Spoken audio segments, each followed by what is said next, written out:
to the sky turns to a rider kick. Hey everyone, I'm Colonel Guru, and today we're taking a look at the high-grade Universal Sentry Zaku 2.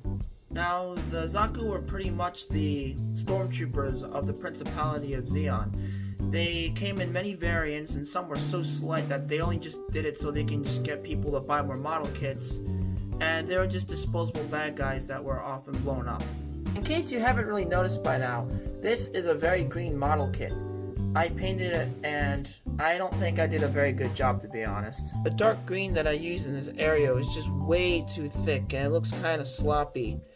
And as you can see, there are some parts that are still a little unpainted, and even some of the greens from the other paint that I used that's lighter ended up getting on to the figure, more specifically at the back, and that really frustrated me. But unintentionally, this ended up looking like it was covered in moss or something. I also painted some of these wires green, but there are some areas that are still unpainted, and that frustrated me because I did the best of my ability with a brush, but I just figured it just didn't really work out. And like the dark green that's here, it almost looks like it's kind of covered in moss, so it kind of has that almost like a camouflaging effect. But I still think I did a pretty messy job on this. Now, despite the nature of this paint job, I actually think that the bright greens actually were pretty decent. I think the spiky shoulder pad as well as the shield on this side went pretty well. The chest, the back of the shield area, the knees and the feet were painted black, or at least the bottom of the feet were painted black. And I think I did a solid job there, but like a lot of the paint that I used, I just feel like it was a little too thick. But honestly, down here, it isn't as bad though. That's because no one will be able to see you, dumbass! Wait, what?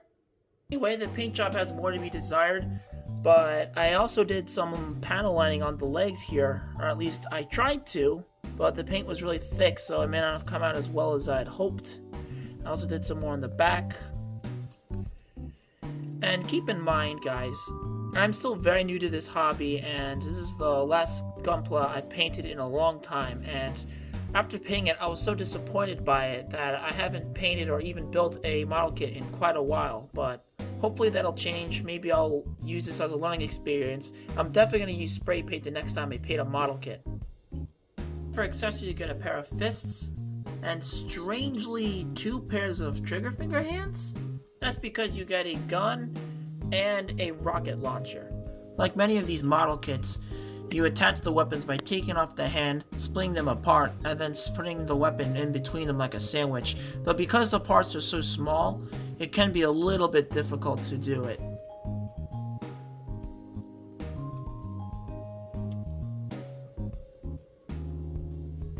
Both the gun and the bazooka have a hinge joint at the scope and at the handle.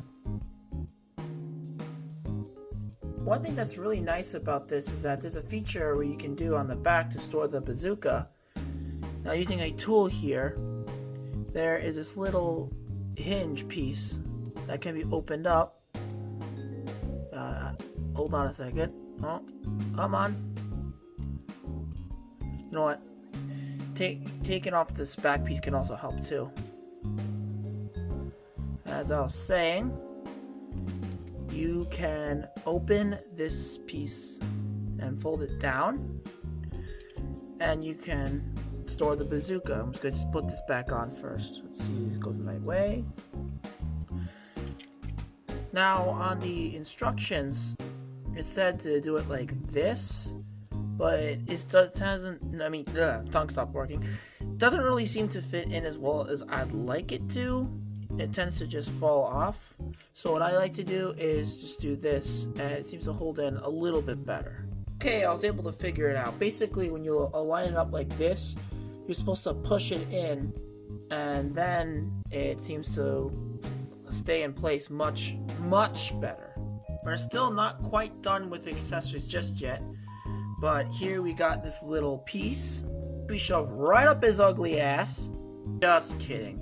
It actually goes right into this hole here.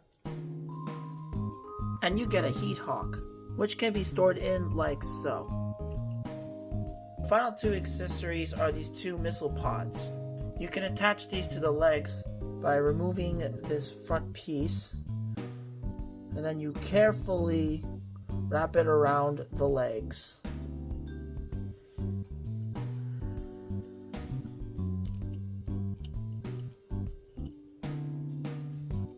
It's actually kind of hard to do. Just hold on for a moment. Be right back.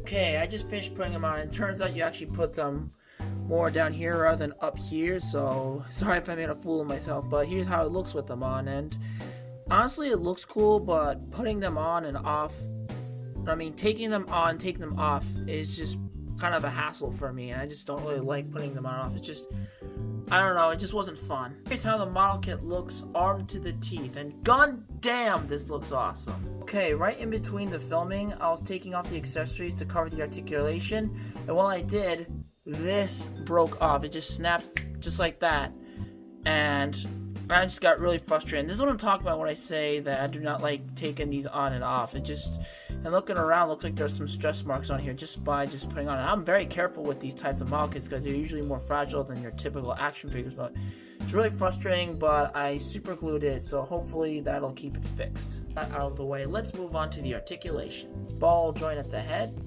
The model eye is on a swivel, but it can only be accessed using a tool. Hinge joint at the shoulder pad. Tight ball joint at the shield. Arms have a nice butterfly joint. Rotation at the arm. Bend at the elbow, and the hands are on a ball joint. Nothing at the waist. Legs are on a ball joint. Bend at the knee. That is actually double jointed. The feet are capable of extending a little bit. And a ball joint at the foot. Overall, the posability is decent. However, the lack of a waist swivel seems to limit the model kit quite a lot, but I was still able to put it in a few interesting poses. Quick size comparison, here it is with other high-grade kits I have. Here's the RX-782, the gun tank, and the gun cannon.